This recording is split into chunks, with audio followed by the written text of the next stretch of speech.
Hi, my name is Gary. Today I shall share my journey to becoming an accredited bridge teacher. So I'm a medical doctor from Singapore. I started playing bridge at the age of 18 years old in 1999. Most of what I've learned, I acquired through books. For bidding, I use William Root, Common Sense to Bidding. For play, I think there's a book called, can't remember, Declare Play, and same as for defense. So these are the books I learned to play bridge. In my university days, I actually represented my university when for contract bridge. I also represented my organization, Ministry of Health, and we won a few competitions in some of the inter-ministry games. I took a hiatus from bridge during medical training, which was from 2012 to 2018. How I came back to playing bridge was through an interesting event because my wife went to Harvard for a 1 week course. During that 1 week course, I had nothing to do, so I decided to explore what I could have done, what could I do during that period of time. So that's why I started playing bridge at one of the local club, Newton Bridge, as well as Westwood Club. Both are in Boston. So it was quite interesting to see a large number of players in US playing bridge. I also engaged in supervised play, where a teacher would supervise the play. After playing, somebody would raise their hands and the teacher come and explain the bidding, as well as the play, as well as the defense. So this will help beginners or intermediate players learn to play better. In Singapore, we have a small community of bridge players. Our association is called the Singapore Contract Bridge Association. In general, we have done quite well at the youth bridge tournaments. So far, we either the first or second so far. However, I felt that our master point system in Singapore is less developed compared to overseas. In ACBL, you have points such as colorless, black, silver, red, gold, as well as platinum. There's a lack of formal accreditation for bridge teachers in Singapore. We do have some bridge teachers, but most of the time it's very ad hoc. And most of the time when you learn bridge, it's like how I learn bridge. You learn it yourself through books and so on. Okay, why seek accreditation? This is a question I asked myself several times. When I first started wanting to conduct a bridge lesson in Singapore, I was rejected. Without accreditation, I was unable to start a class. There's also a distinction between playing bridge as well as teaching it. In medicine, we have this concept of see one, do one, teach one, which means you see someone doing something, a procedure, you do a procedure yourself, and then you teach that. It's through this, by observing, by doing, and by teaching, you will get a great understanding on how to do the procedure well. So I feel that teaching will enhance one's skill as a bridge player. So for ACBL or American Contract Bridge League, I joined ACBL in June 2019. My initial goal was to become a junior master.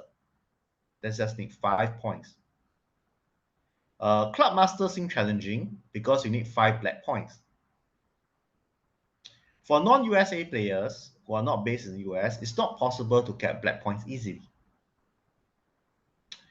Due to COVID-19, there was some change in the rules where you can get black, silver, red, and gold points online. So because of that, I became a club master because of some gold points. And the next step is to probably get 75 gold points to go on. In November 2022, I became a live master. The main challenge of become a live master is gold points.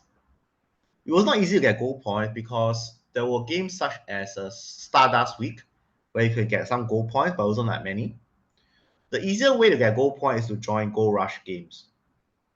However, the Gold Rush games that were held online were typically held in the afternoon. Given a 12-hour time difference and me being a working adult, it was quite difficult for me to get it. But nevertheless, eventually I managed to get enough points to become a live master last year. So for ACBL Bridge Teacher Accreditation, there are a few ways we can be accredited. One is the ACBL Best Practices, which was held face to face. I think this was held during certain NABC tournaments.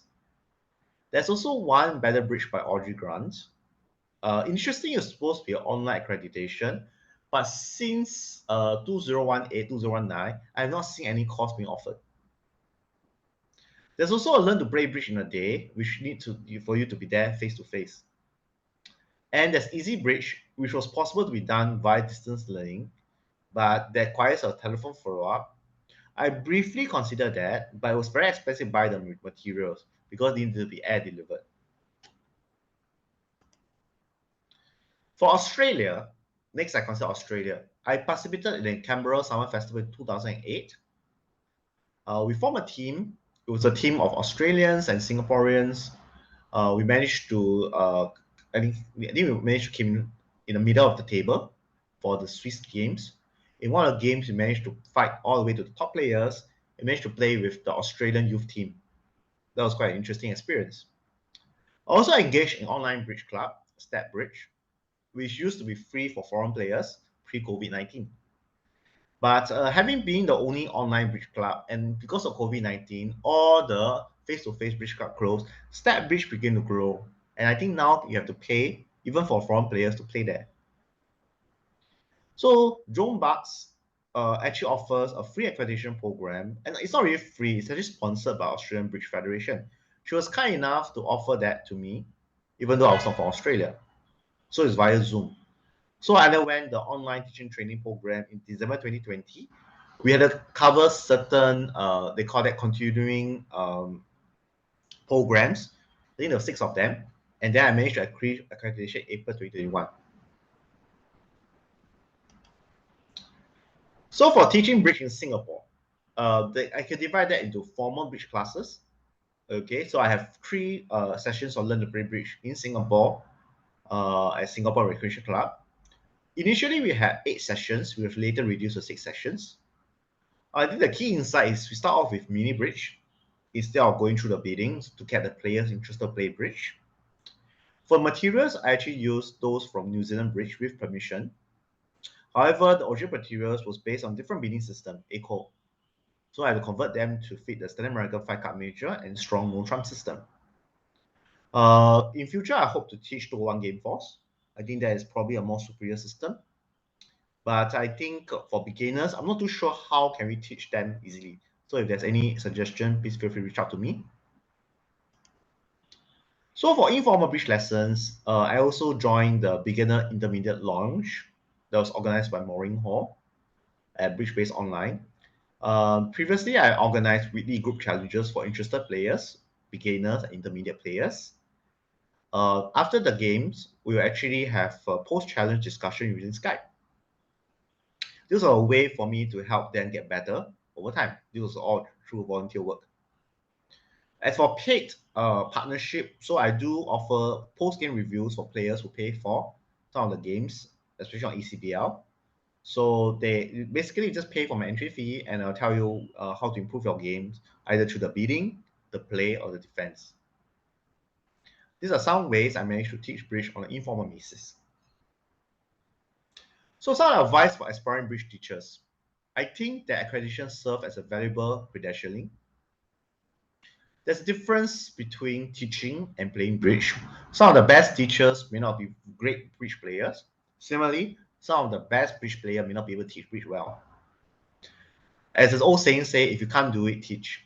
I think that's underestimating the importance of being a teacher. But especially teaching can enhance your skill as a player. For those countries when there's no formal accreditation program like Singapore, we can consider seeking accreditation from larger bridge federations.